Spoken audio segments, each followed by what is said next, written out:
You're listening to a Sculpted Life podcast brought to you by Tiya International. Interviews with creatives around the globe. Steve has worked with Academy Award winners such as Stan Winston, Rick Baker, and the legendary Dick Smith. At the Stan Winston Studios, Steve was the lead concept designer, sculptor, and painter behind one of Hollywood's most memorable creatures, the Predator. And from there, they say the rest is history. Steve is one of the most respected makeup, FX, and creature designers in the movie business today, and he keeps surprising the industry with his innovative designs. You can look on Steve's website, which is the alliancestudio.net, to see all of the projects and films that he has worked on in his lifetime thus far. This is the second part of this interview with A Sculpted Life with Steve Wang. So if you haven't heard the first part, go back and listen to that now. And if you have, then enjoy the concluding part of this interview.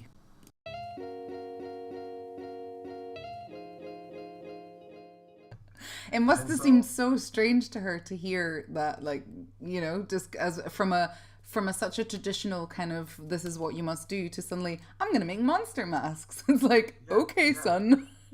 Yeah, no one took me seriously when I was a teenager growing up. They thought I was just some weirdo kid making weird things, you know. But I think it became real for her was I think a year or two later, my mom's business got into some pretty big trouble financially. Right. And sent her a check for $15,000 to help her out. And she was like, "Where did you get this money?" I said, "Mom, I make a good living doing this." And that's when she realized, oh, wow, like you can actually make good living. I'm like, yeah, we get paid a lot more than the average people, you know? Yeah, and that's something really important to note, because a lot of people, you know, we get told, oh, well, art's just my thing and I have to go and do my real job now, or, you know, this is how I pay the bills. And a lot of people, artists, it's a real thing, and that's why, not to harp on about our product, because I don't want to do that on this podcast, but that's why we want to inspire people to use it, and they can be working on several things at once and be selling unique pieces of art, which we want to do away with the struggling artist mentality and say, actually, you can make money from doing something that you absolutely love. Do you feel that? Do you feel that you are showing up every day at the studio and you're like, hey, I'm getting to play around doing something I love? Or do you feel a real sense of, oh, I've got deadlines and... It's a little bit of everything. It's the one bad part about having your own business, you know, is that your attention is spread over many things, and it's not just art and not just problem solving, but then you have the business side and you have you know, administration side and all that stuff. So it does take you away from a lot of things. And it's frustrating. In fact, when I was in Weta, I was asking Richard about that. Is that, you know, how do you manage? And Richard says he doesn't have a good answer, because he says he runs 5 businesses, and I run 2. He runs 5, you know, and so for him, he says he's never doing any particular task for more than 45 minutes before he has to move on. And I thought, wow, that's just a nightmare, because for me, you know, I've had to. It's really hard for me to sit down and do one thing. Like, for me to do that, I have to stay late every night, which I do anyway. But I have to just say, okay, everybody go home now. Now I can just sit and just focus on this one thing, you know, unbothered by everyone, because there's always questions that need to be answered. There's, you know, techniques that have to be discussed, like how are we going to build this, you know, and you have to brainstorm and go, okay, maybe we use this material, maybe we test this, you know, it's a constant thing. So it's hard for me to sit down and just work on one piece. And I really miss that about the old days before, when I was just a freelance. And I feel like had I stayed that route, I probably would have become a better artist in certain aspects, you know, like I've been probably a better sculptor, a better painter, because I would have spent a lot more hours, just uninterrupted hours, focusing on that aspect. But at the same time, having my business and having to really keep an eye on everything, I feel like I've become a much better, I say artist not be the right word, but I've been exposed to so many challenges now, so many difficult challenges that we're able to solve, that I feel overall I'm just better overall. maybe I'm not a better sculptor as I could have been, or a better painter as I could have been if I had focused just on that. But I'm better at everything else, understanding the whole process. Yeah, and without understanding that other process, you probably wouldn't have had the business and the career that you've had, because you would have been in your studio just creating your own stuff. And it might have been, it's a very different, isn't it? It's like that kind of sliding doors moment. If you hadn't read the book, you wouldn't be an Awoken Wanderer. If you didn't realize that, you might have stayed where you were, and it wouldn't have then informed your work, and you might not have been doing the things you've been doing. So it's all it's all connected. Yeah, it's what I do mostly now is, I art direct all the projects, and I have my wife also. She art directs with me. And what I find myself doing a lot now is that all different departments are doing stuff. I end up stepping in, finishing things. Yeah. Stepping in, blocking something out, walking away, let somebody else do it to a certain point. I'll come back and I'll touch it up, I'll finish it. Going to here, I'll fix that, I'll paint that part of it, just to I ended up shadowing a lot of people throughout the project. So when you see one of these projects, I may not have a hand on any one particular part because I have fingers on every aspect of this. Just to make sure it goes to the level that it needs to go. And so it's interesting. I've always joked around like I'm the fill in the blanker. I have to make sure that everything's of the level that it needs to be. Yeah. And so I step in, the sculpture's done, but it needs pours. Okay, I'll take the sculpture and I'll put pours on the whole thing. And that's my involvement, aside from art directing it, I'm the pourer. Yeah, exactly. I do whatever needs to be done to get it to the level that I'm happy with. So Yeah. I like asking everyone the question on the podcast: do you believe that someone is born with a creative ability, or do you think it can be taught? It's a little bit of both, but for me, I believe that mostly it's born.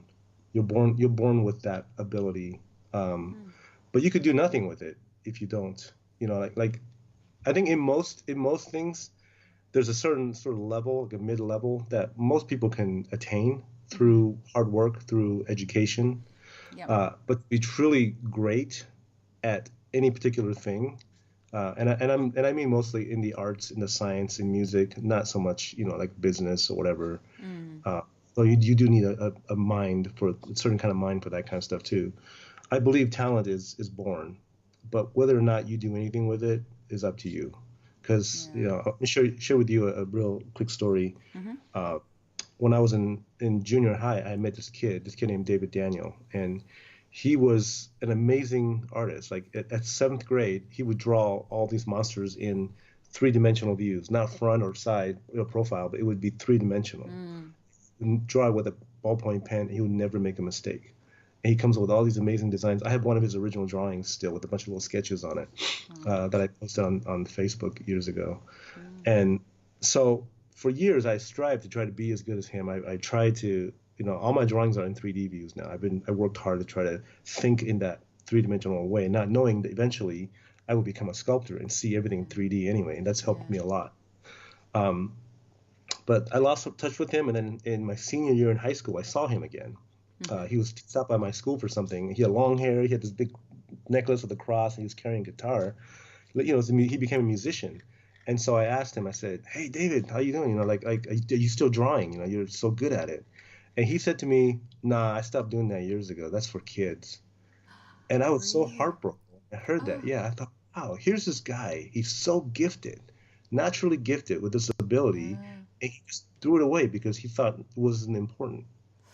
And from that point on, it changed my life. From that point on, I decided I would never take my gift for granted. Like I know I was artistic, but I was only 18. I mean, I had so much to learn, but I just knew like I'm gonna do this and I'm gonna work hard and I'm not ever gonna take that gift for granted. And a few months after I saw him, he died of an overdose on drugs. Oh, really? That's so sad. Yeah, and I didn't find this out until I think last year.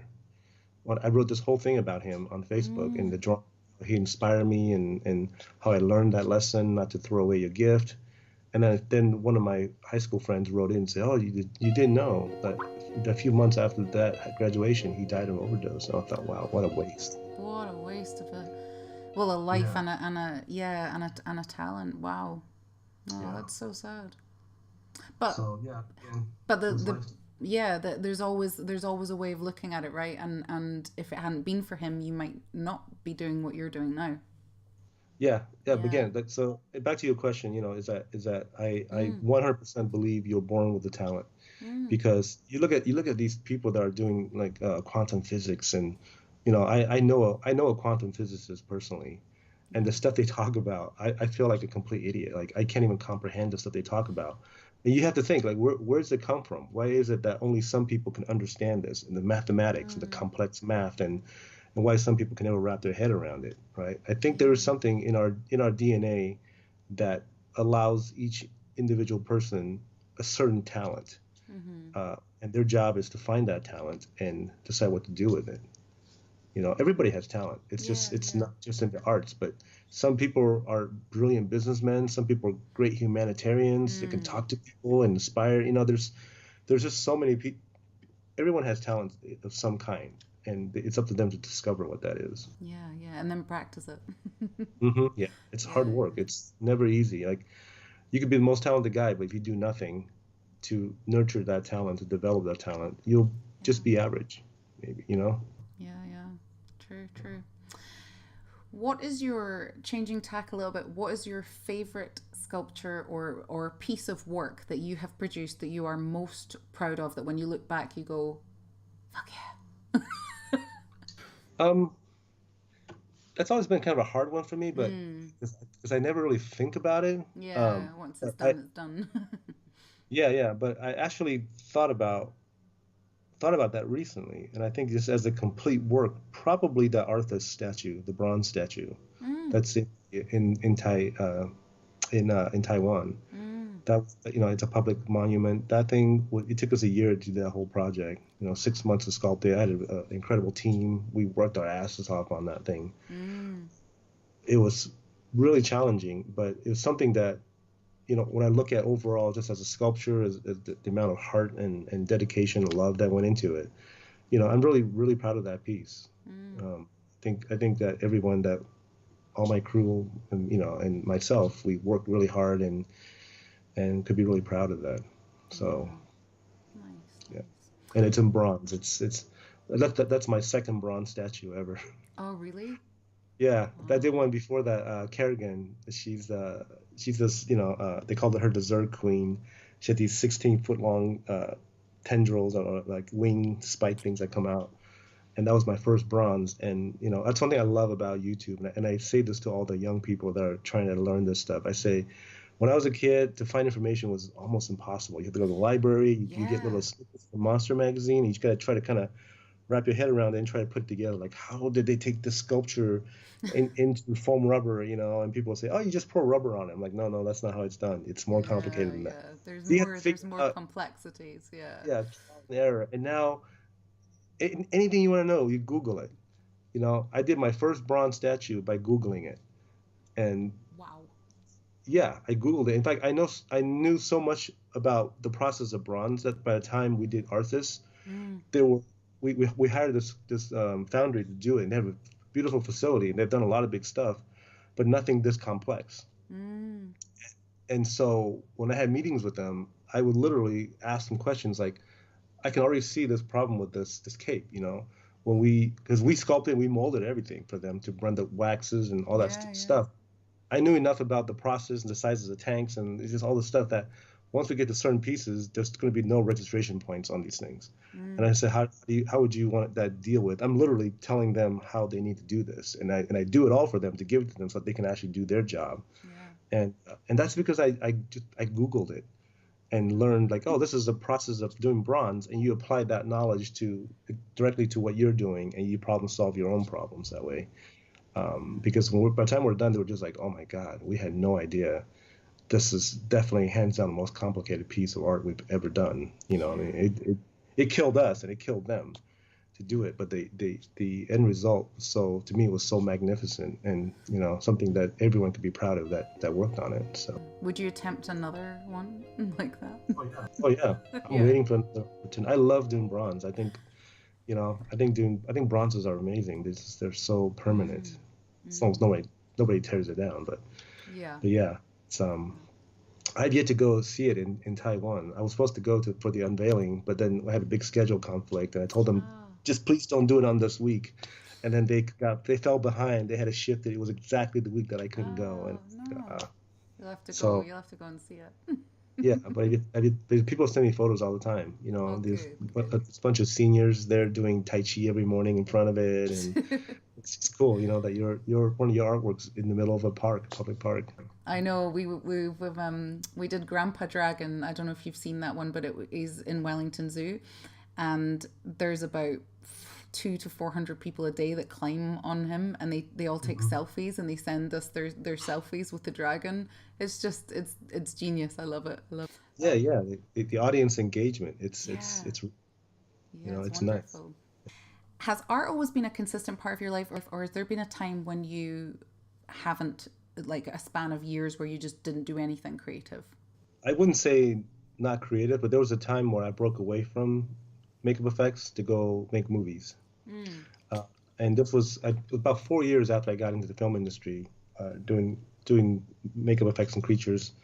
It was around the time of Gremlins too. Mm. Towards the end of that, I sort of lost my passion for this stuff because I found a new passion and I wanted to make movies. Right. And I was shooting little Super 8 short films already and decided, I wanted to make a full feature in Super 8.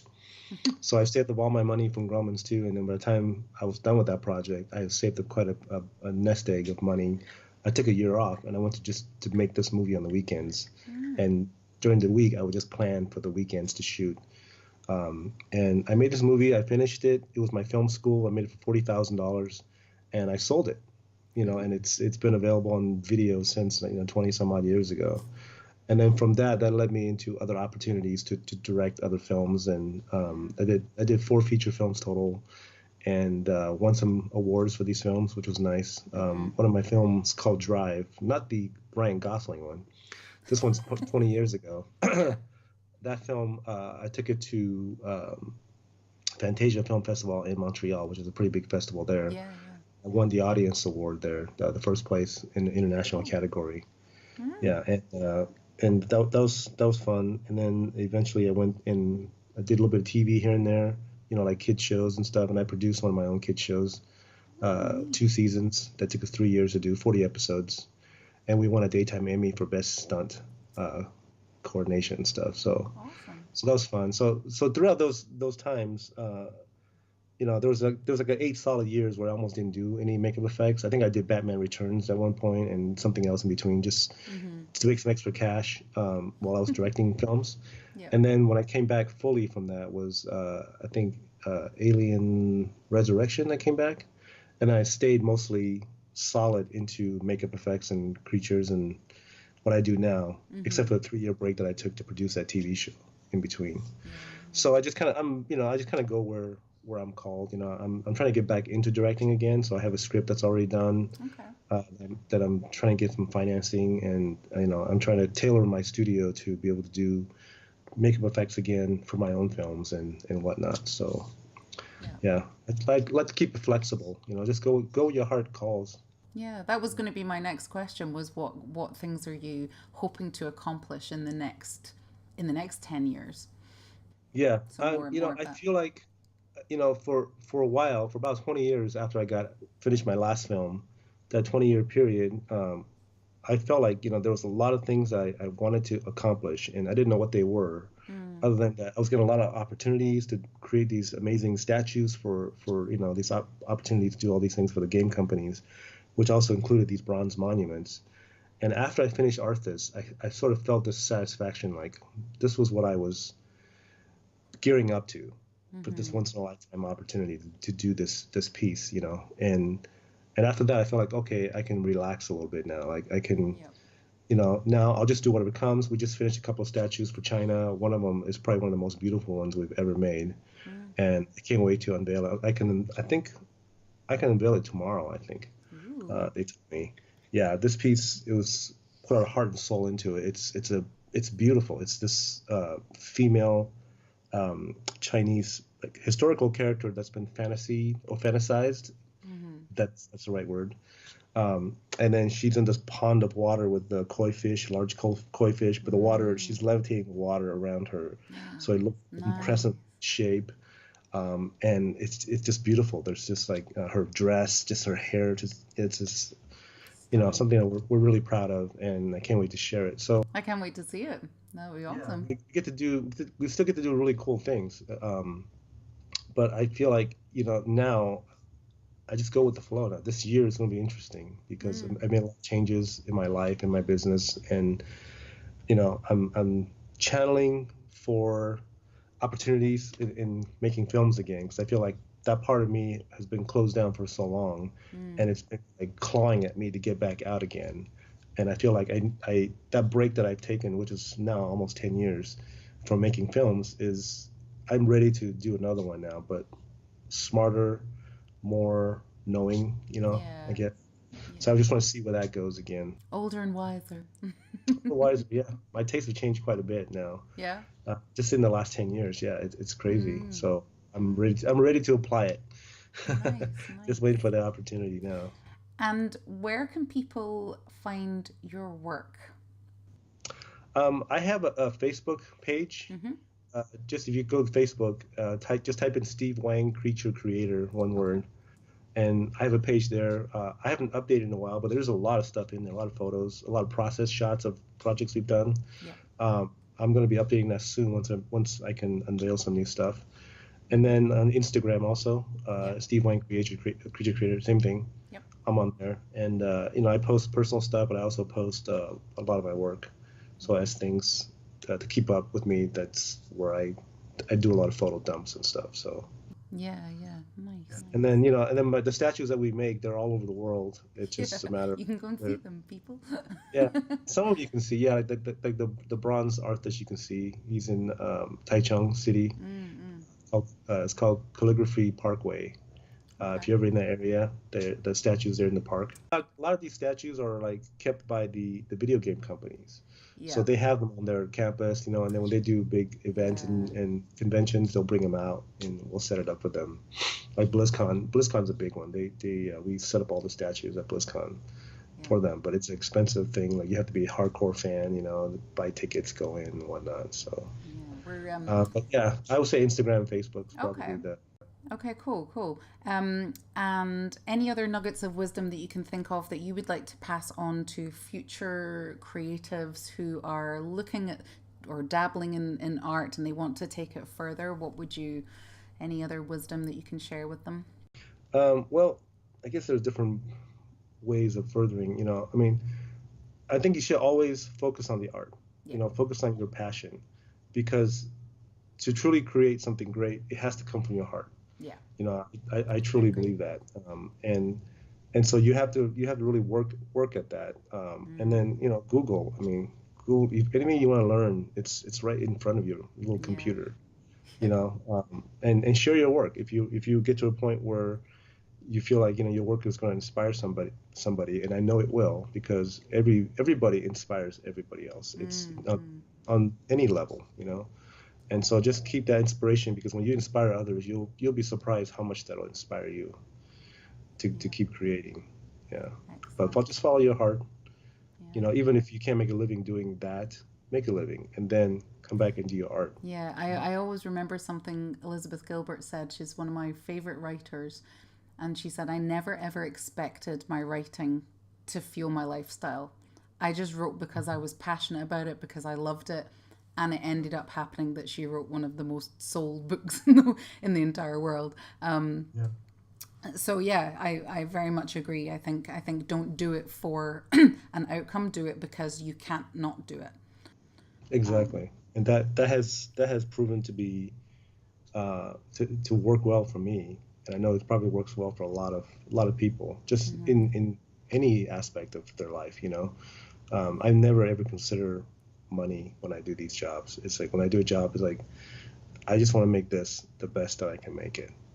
And somehow, I've never had to advertise. That's always the coolest thing about these things, that we make these things, and then the clients are so happy they make their own videos and they promote it and they give us all this free promotion. Yeah. And the work's out, and then people just, like they find us. We never advertise. They always just find who did this and we've gotten all these crazy jobs because of it.